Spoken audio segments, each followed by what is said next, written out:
I had the highest expectations for season 2 of the One Piece live action, but it still blew me away. I've just finished watching all 8 episodes as I'm writing this, and I just want more. Give me season 3 already. I liked season 1 too, especially toward the end, but some parts of the story were neglected or just not included at all, and the subplot with Kobe and Helmeppo took up way too much time. I'm still mad that the Krieg pirates were just some fodder that Mihawk destroyed. The Straw Hats didn't even see them. But the biggest problem was Usopp. He was treated like an afterthought in season 1, but more about that later. I feel like the people running the show realized what they might have done wrong with season 1, because this season is such a big step in the right direction. First off, let's talk about what was either gonna make or break this season, Tony Chopper, and I'm sad to announce that he broke it, because he broke every expectation. Or at least mine. I don't know about y'all, but the reactions I'm seeing are all positive. People were worried that we're gonna have another Sonic situation here, which is fair. There's always that question mark when a lot of CGI is involved. But I believe they really captured his character with this design, and his face movements are just so on point. Chopper's backstory with Hero Look is one of my favorite parts of the entire story, so I was kinda worried that they would tone it down or not capture the essence of Hero Look, because he's a special man. I did not need to worry. The flashback might just be the strongest part of the entire season, or the entire show. I looked at IMDb real quick, and it's already the highest rated episode of both seasons. I wanna give a huge shout out to the actor, Mark Harrelick. Amazing that their last names are basically the same, because he managed to portray the stranger sides of Hero Look to a T. I didn't know what to feel about Chopper's human point at first. Something felt a little off. I couldn't really say what though, but then I remembered that the townspeople actually mistook him for a monster, so it only makes sense for him to look a little rough and not like a well-groomed pet. I was also a bit concerned that they might have to use Chopper very sparsely, because CGI like that is a money-burning machine.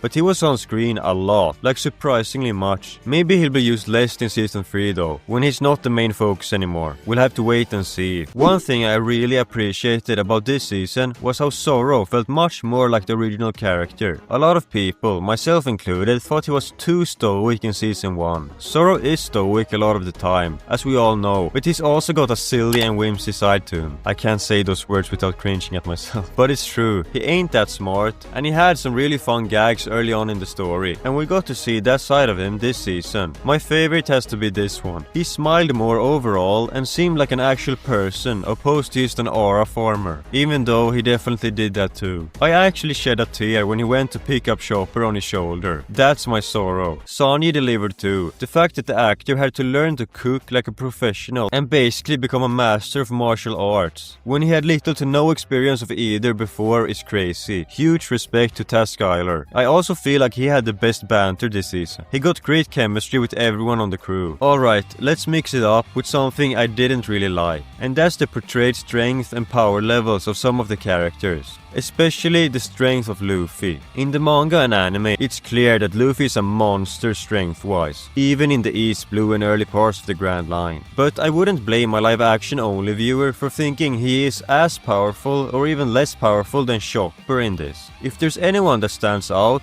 it's Zoro. If I had only seen the live-action, I would 100% believe that he was stronger than Luffy. Zoro cuts down countless enemies with such ease. Man, I wonder how long it took to film that massive fight sequence in Whiskey Peak. That might be my favorite action scene of all time. He doesn't seem as powerful as the manga Zoro, but he still sends people flying throughout the entire season. But what does Luffy do? He gets knocked out by Alvida in the first episode, he hides from Mr. 5 and Miss Valentine, and he needs help to defeat Wapol in the end. I just wish there would have been some additional scenes of Luffy either easily taking out some henchmen or sending Miss Valentine flying with a single punch, just like in the manga. The original Luffy is a monster compared to this version. The power levels in the live action are much more vague overall. Everyone on the crew, excluding Usopp, could be seen as equal in strength, to be honest. I mean, Nami and Vivi got a power up. Nami's out here sending people flying using only a staff, like she's in the monster trio. In the manga, Nami barely fought at all until she got her climb attack. They really included fan service for everyone, didn't they? Like, are you sure you're natty, Zoro? And oh my god, Emily Rada's Nami, give me a chance. Seriously though, she's perfect for the role. The casting people for this show can't be praised enough. If I had to pick one choice that just couldn't have been better, it's David Dasmartian as Mr. Free. I don't know if I pronounced that correctly, but anyway, it might be the only character that is better in the live action compared to the manga. He turned him into this tortured artist, valuing his art over actually completing the mission quickly. I loved the stark contrast in personalities between him and the Mr. 5 and Miss Valentine duo. They are more like your standard assassin, wanting to kill their targets as fast as possible, while Mr. Free is rambling about suffering and capturing the moment of despair in his piece of art. Just a stellar performance from him. He turned a character that might not be that memorable to a lot of people into one you won't soon forget. Most characters were kept pretty close to their original counterparts. In fact, I can only think of one that was drastically changed, Miss Goldenweek. In the manga, she's very laid back and kinda lazy. I mean, she had a picnic in the middle of the battle. She's also not that bad of a person in the manga. She really cared about her colleagues in Baroque works, to the point that she risked her life and broke them out of prison. But Miss Goldenweek in the live action is a complete psycho that suffocated her own parents, or starved them, it's not really clear. She got this spooky singing going on, and a bunch of creepy dolls. To me, it feels a bit out of place. Like someone just stole a bunch of tropes from a mediocre 90s horror movie. I get it, they wanted to create more tension, but I think they should have kept her closer to the original character, because she still created a lot of tension. Her powers are still a major problem for the crew to deal with.